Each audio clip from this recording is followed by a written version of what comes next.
USA, mediator of peace or complicit in genocide. I will end the war in Ukraine, I will stop the chaos in the Middle East, and I will prevent World War III from happening, and you have no idea how close we are. At a celebration ahead of his second inauguration, Trump vowed to bring peace and security to the Middle East, as he hailed the Gaza ceasefire and claimed credit for preventing World War III.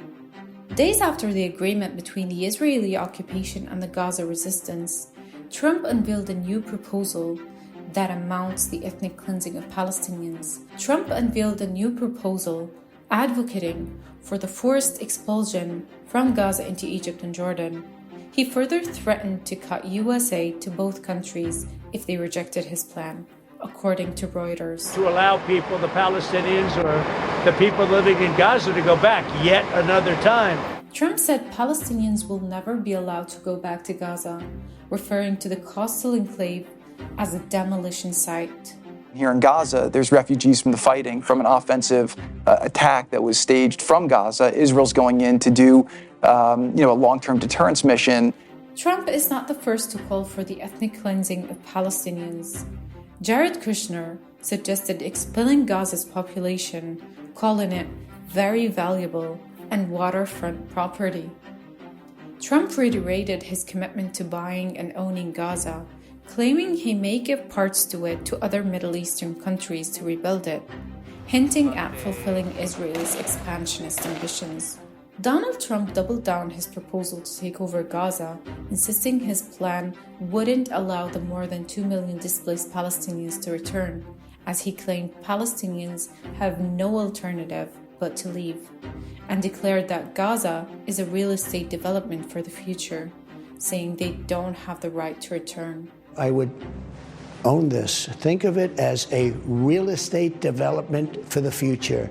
It would be a beautiful piece of land. Would the Palestinians have the right to return? Spent. No, they wouldn't, because they got... President Trump received a golden Badger as a gift from Netanyahu, celebrating his army's attack on Lebanon that resulted in significant casualties, with 37 civilians killed and more than 3,000 others injured. How did Trump respond upon receiving the gift? He told Netanyahu that was a great operation, and then gave him a signed picture of the two of them with the inscription, "To Bibi, a great leader." One of the first steps Trump instructed was to release a shipment of 1,800 Mk-84 900 kilogram bombs to Israel, which was halted by the Democratic former Joe Biden. U.S. senators escalate support for Israel. You support Hamas, do you not? Senator, oddly enough, I'm going to say thank you for that question because it demonstrates the purpose of our hearing. Lindsey Graham urged striking Gaza with nuclear bombs during the Israeli genocidal war. Tom Cotton threatened military actions against the ICC over arrest warrants. Marco Rubio signed a declaration to expedite $4 billion in military aid to Israel. The U.S. support for Israel expands beyond Gaza. According to the Jerusalem Post, CPAC passed a resolution urging the U.S. and its allies to support Israel's annexation of occupied Palestinian territories. Over 3,000 U.S. Christian leaders signed a resolution endorsing Israel's annexation of the occupied West Bank.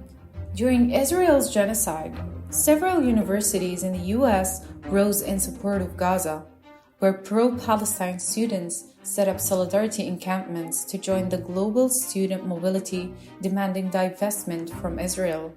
The protests were met with extreme violence, as students were subjected to violent suppression, the use of electric stun guns and pepper spray by the police. Several pro-Palestine students faced restrictions on protests and academic penalties, and according to the Middle East Eye, 3 students were expelled from Columbia's Barnard College. Is the U.S. enhancing peace in the Middle East or perpetuating war under the guise of diplomacy?